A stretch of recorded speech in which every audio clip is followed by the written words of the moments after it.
वैष्णवी हगवण्याच्या वडिलांना अंजली दमानिया यांनी फोन केलेला आहे।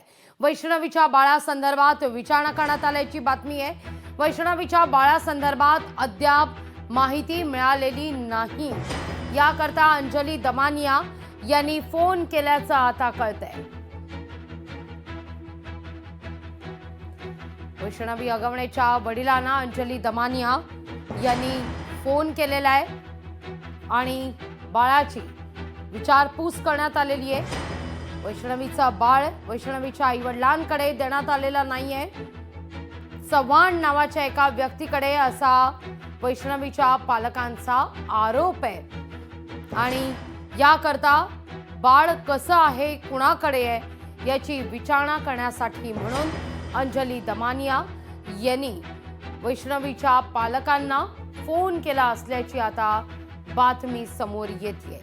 वैष्णवीच्या बाळासंदर्भात फोन करून विचारणा करण्यात आलेली आहे।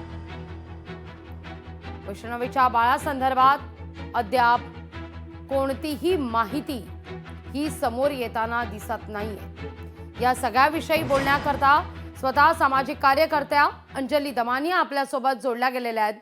ताई, तुमचं वैष्णवीच्या वडिलांसोबत बोलणं झालं, संवाद झाला, बाळासंदर्भात काय अपडेट मिळत आहेत? ऍक्च्युली माझा आणि त्यांचा काल संध्याकाळपासूनच संवाद होतोय। रात्री सुद्धा बऱ्याचदा आम्ही मेसेजिंग केलं, कारण मला काळजी वाटते ती त्या फक्त बाळाची।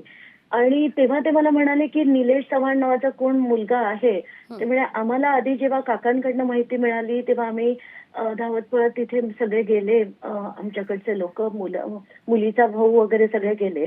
तेव्हा या निलेश चव्हाणनी म्हणे त्याच्या कमरेला पिस्तूल होतं आणि 3-4 वेळा त्यांनी ते शर्ट वर करून यांना काइंड ऑफ धमकवण्याचा प्रयत्न केला की तुम्ही याच्यात पडू नका, आणि ते बाळ तो घेऊन गेला। आता थोड्या वेळापूर्वी जेव्हा मी बोलले तेव्हा त्यांचं असं म्हणणं आहे की पिळंगूटच्या आजूबाजूला कुठेतरी ते बाळाला तो घेऊन गेलाय अशी माहिती मिळाली। मग त्याच्यानंतर मी वैष्णवीची जी मोठी जाऊ होती तिच्याशी पण बोलले, तर ते तर ऐकून आणिच धक्का बसला, कारण तिची जाऊ म्हणाली की फारच त्यांनी तिला मोठीला पण तसाच त्रास दिला होता आणि शेवटी ती आणि तिचा नवरा, ती म्हणे मला फक्त एकच बरं होतं की नवऱ्याची तरी साथ होती, पण आम्हाला इतकं छळलं, दोघांना इतकं छळलं। आणि शेवटी मी जेव्हा कंप्लेंट केली तेव्हा खरं, आणि एक महत्वाची माहिती आहे की जलिंदर सुपेकर म्हणून जे आहेत, आयजी आहेत मला वाटतं प्रिझन्स संभाजीनगरचे, ते त्या मुलाचे मामा आहेत। आणि ती मला असं माहिती जी मिळाली की बाबा ते बोलताना तर अतिशय गोड बोलतात, पण जेव्हा त्या दुसऱ्या सुनेनी कंप्लेंट केली होती तेव्हा देखील हे कुटुंब 8 दिवस फरार होतं। त्यामुळे फरार होणं हे काही त्यांच्यासाठी नवीन नाहीये। हे कोणाची साथ आहे काय आहे आता मी काहीच म्हणणार नाही, पण यांना नक्कीच सगळी साथ असल्यामुळे हे सगळं केलं। एवढंच नाही तर मोठ्या सुनेच्या ह्याच्यावर त्यांनी क्रॉस FIR देखील केलं होता आणि त्यात पोलिसांनी यांच्याकडनं पैसे पण काढले होते।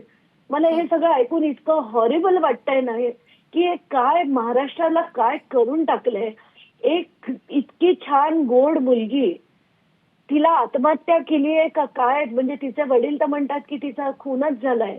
आणि तिच्या आता मी काही जे पिक्चर्स बघितली त्याच्यात एक पिक्चर मला अतिशय ऑब्जेक्शनेबल वाटतंय आणि ते मी आता ट्विटच करणार होते तेवढ्यात आपला फोन आला। पण हे सगळं अतिशय हॉरिबल चाललंय, मला काय बोलावं सुचत नाहीये। मला आत्ताच्या घटनेला काळजी फक्त त्या बाळाची आहे, ते सुखरूप फक्त आजी आजोबांकडे पोहोचलं पाहिजे।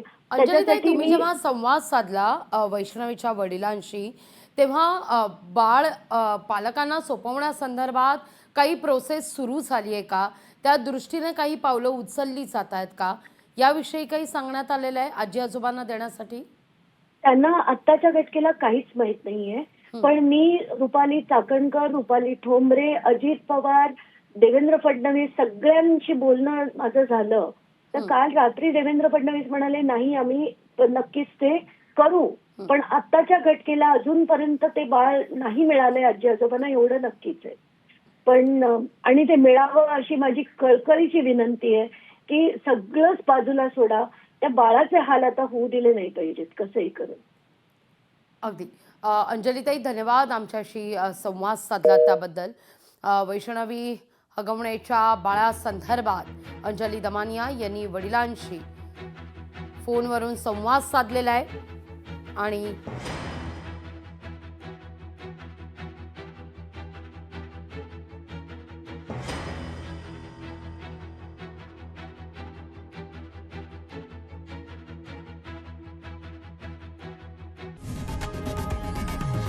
लोकशाही मराठी ऐका, पहा, जागरूक रहा.